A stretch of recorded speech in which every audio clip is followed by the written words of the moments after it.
ತೇಜ್ ಪ್ರಭು ನ್ಯೂಸ್ಗೆ ಸ್ವಾಗತ.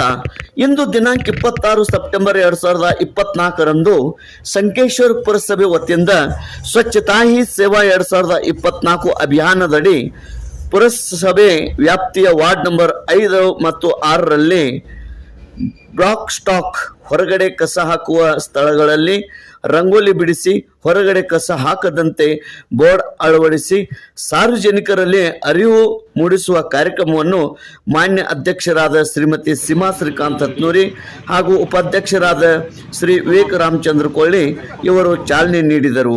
ಈ ಸಂದರ್ಭದಲ್ಲಿ ಮುಖ್ಯಾಧಿಕಾರಿಯಾದ ಶ್ರೀ ಪ್ರಕಾಶ್ ಬಿ ಮಠದ್ ಅವರು ಮಾತನಾಡಿ, ಸಂಕೇಶ್ವರ ಪಟ್ಟಣದ ಸಾರ್ವಜನಿಕರು ಯಾರೂ ಕೂಡ ಹೊರಗಡೆ ಕಸ ಹಾಕದೆ ಪ್ರತಿನಿತ್ಯ ಮನೆ ಮನೆಗೆ ಬರುವ ಪುರಸಭೆ ವಾಹನಗಳಿಗೆ ಹಸಿ ಕಸ ಮತ್ತು ಒಣ ಕಸ ಮತ್ತು ಹಾನಿಕಾರಕ ಕಸವನ್ನು ಬೇರ್ಪಡಿಸಿ ನೀಡಿ ಪುರಸಭೆಯೊಂದಿಗೆ ಸಹಕರಿಸಿ ಸ್ವಚ್ಛ ಸಂಕೇಶ್ವರ ಪಟ್ಟಣವನ್ನಾಗಿಸಲು ಮನವಿ ಮಾಡಿದರು. ಈ ಕಾರ್ಯಕ್ರಮದಲ್ಲಿ ಖ್ಯಾತ ವೈದ್ಯರಾದ ಶ್ರೀ ದೊಡ್ಡಮಂಗಿ ಸರ್ ಮತ್ತು ಶ್ರೀ ಸಚಿನ್ ಸಪಾಟೆ ಹಾಗೂ ಪುರಸಭೆಯ ಕಿರಿಯ ಆರೋಗ್ಯ ನಿರೀಕ್ಷಕರಾದ ಶ್ರೀ ತುಕಾರಾಮ್ ಜಮಖಂಡಿ ಮತ್ತು ವಾರ್ಡಿನ ನಾಗರಿಕರು, ಸಾರ್ವಜನಿಕರು, ಪುರಸಭೆ ಸಿಬ್ಬಂದಿಯವರು ಭಾಗಿಯಾಗಿದ್ದರು.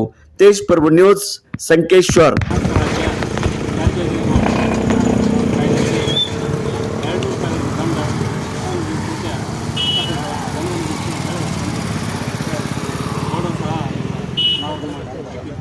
ಆ ಕಾರಣ ಸಾರ್ವಜನಿಕರು ಎಲ್ಲರೂ ನಾವು ವಿನಂತಿ ಮಾಡೋದೇನೆಂದರೆ, ನಮ್ಮ ಪುರಸಭೆ ವಾಹನಗಳು ಪ್ರತಿದಿನ ಬೆಳಗ್ಗೆ 6 ಗಂಟೆ ನಂತರ 10 ಗಂಟೆವರೆಗೆ ತಮ್ಮ ವಾರ್ಡ್ಗಳು ಜರುಗಿರ್ತಾವೆ. ಆವಾಗ ತಮ್ಮ ತ್ಯಾಜ್ಯವನ್ನು ಹಸಿ ಮತ್ತು ಒಣ ಕಸವನ್ನು ವಿಂಗಡಣೆ ಮಾಡಿ ನಮ್ಮ ವಾಹನಗಳಿಗೆ ಕೊಡಬೇಕಂತ ಸಾರ್ವಜನಿಕರಿಗೆ ವಿನಂತಿಸಿಕೊಳ್ತೇನೆ. ಈ ಕಾರ್ಯಕ್ರಮ ಮಾತನಾಡಿ ರಿಕ್ವೆಸ್ಟ್ ಮಾಡುತ್ತಾ ಎಲ್ಲರಿಗೂ ಒಂದು